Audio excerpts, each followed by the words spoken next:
of your boys in New York City is freezing, but you know what? I'm hyped because I'm warm inside because I'm in the NBA season. You know, it's here. It's in full effect. The Super Bowl is here in a week or so, a little over a week or so. But damn it, after that, it's all NBA. My boys, Wendy, Big Perk, they're going to be in the house with me more often. This is what I'm happy about. This is what I'm happy about right here. So guess what? Why wait until after the Super Bowl, damn it, to attack the subject? What I want to attack today is my top 5 NBA teams, the power rankings as of right now. Keep in mind, the list is fluid.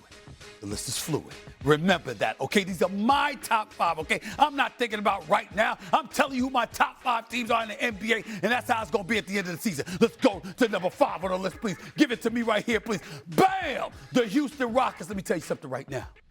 I don't know if you know this or not, but that damn Kevin Durant, what is he, 37? What, 36, 37? Do you know the brothers played 42 or 44 games? Do you know he's averaging over 26 a game? Do you know he's only one of only 2 players in the entire NBA shooting 50% from the field, 40% from three-point range? Okay, did you know? That brother, a number 1 option in H-Town with Shagun and the crew, assuming he stays there. The Houston Rockets are going to be one of the top 5 teams in the NBA. They are right now. I don't give a damn what anybody else says right now. They got to get their three-point shooting together. They got a little slump. Don't even worry about it. They top 5 in the NBA. They top 4 right now. Give it to me right now, please. Bam! Right here, the Denver Nuggets. Didn't I just tell y'all that there was 2 players that was averaging 50% shooting from the field, 40% shooting from three-point range, averaging over 25 a game? One of them was Kevin Durant. The other dude was Nikola Jokic. Did you know that he ain't been playing since late December? Did you know that he's missed the last 14 games? Did you know that despite that dude being out, the Denver Nuggets are 9-5 without him? Did you know that cat Peyton Watson is averaging about 23 a game? Are you paying attention to the Denver Nuggets? Because he's coming back. He's coming back. I'm talking about that dude, Nikola Jokic. He's coming back. And when he's back, when you add to that what they have done with their squad in terms of adding a couple of good, make sure you added some depth to your squad, the Denver Nuggets are going to be a team to be reckoned with. Make no mistake about it. They top 4. They top 3. Give me top 3 right now. Bam! The San Antonio Spurs. Now, I understand that they haven't looked that great as of late, but they got that 7'5" dude named Victor Wembanyama, and you see Castle, and you see Harper, and he's developing, and you see De'Aaron Fox.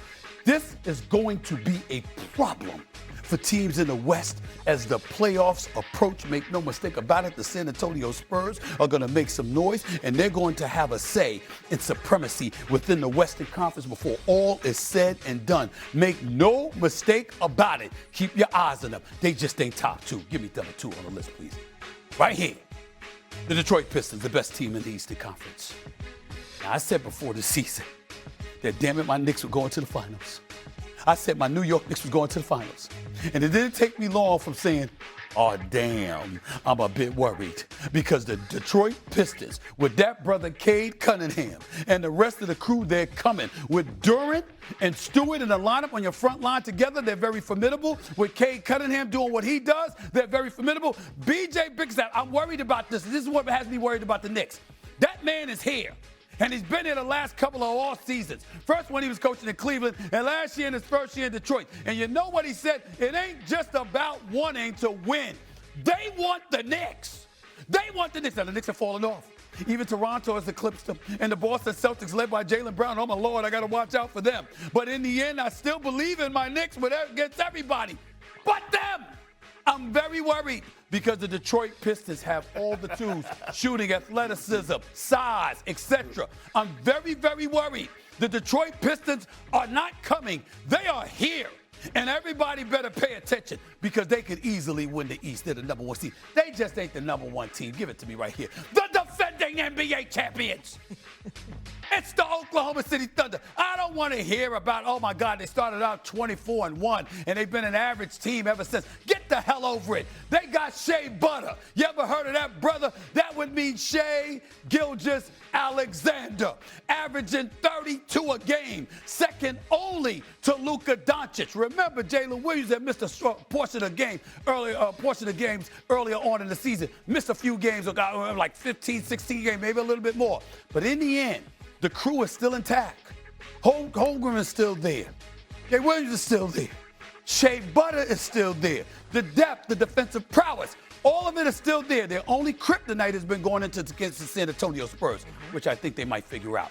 In the end, top 5, there you have it. It's Oklahoma City, it's Detroit, it's San Antonio, it's Denver, and it's the Houston Rockets. Those are the top 5 teams for your power rankings. My first of many to come for this NBA season. Very good. Take it away, fellas. Yeah, the Thunder did figure it out eventually against the Spurs, but that seems to be their kryptonite a little bit. Perk, what do you think of this first lift by Stephen A? Remember, it's fluid.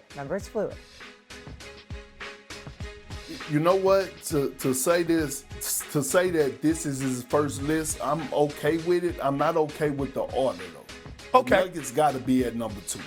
Nuggets? The Nuggets got to be at number 2, Stephen A. Outside of OKC, they have the most complete roster in basketball. When you talk about that core foundation of Aaron Gordon, Jokic, and the way that Jamal Murray is playing right now, you mentioned the young man, Peyton Watson, and we haven't even seen Cam Johnson emerge with this unit. Tim Hardaway Jr. is balling. Bruce Brown, was part of that championship team a few years ago. I would have them at number 2. I would have the Pistons at number 3 and the Spurs at number 4. But overall, I'm not really complaining about the top 5.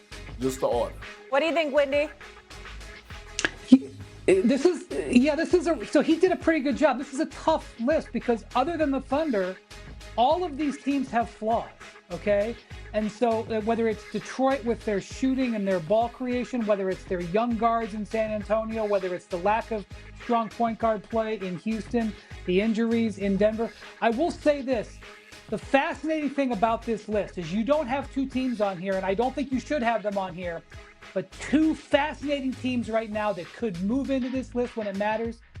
Philly, and you mentioned briefly the Celtics. When Philly is healthy, and Stephen A., I don't know if they're going to be healthy until sundown, much less until May. Philly's upside is enormous, and Boston still has Jason Tatum out there. So this is a hard job. If you're going to keep doing this every few weeks, this list is going to be all over the place. Let me say this to you. Saying the Philadelphia 76ers is going to be healthy is like saying I'm going to gain as much pounds as Big Perk. Ain't happening. Ain't going to happen. I can't pull that off. You understand what I'm saying? I don't have this. That's not an insult, big boy. You look good, big boy. That's not an insult. I'm just saying I ain't got no chance in hell of gaining that kind of weight. That's number 1. Number 2, I will say this to you, all right? When you look at the list and you challenge it, well, see, the Nuggets, the Spurs, and the Thunder are all in the same conference. You're going to knock each other off. Who's going to knock off the Pistons? Okay. We got to hope Boston. We got to hope New York, assuming that's what we want to do. But the reality is when you look at the Pistons, you've got size, you've got athleticism, you've got shooting, you've got a closer. You got a star in Cade Cunningham that can make some noise. It wouldn't surprise me at all if we got a finals between the Thunder and the Detroit Pistons. It wouldn't surprise me at all. Or Denver and the Detroit Pistons. So I get where you're coming from, Big Perk. The reason why I put the Spurs at 3, when have you seen somebody handle Oklahoma City the way that they did in the first 3 matchups they had against one another? That's the thing that I'm paying attention to when I look at it from that standpoint. And that's why I had the Spurs there and then Denver. But I get where you're coming from. I get it. First of many top 5 NBA team lists coming up because we're on the cusp of NBA season. Thank you so much, at least here on First Take. I know it's been rolling already. But coming up here on First Take, we got to go back to football because we have major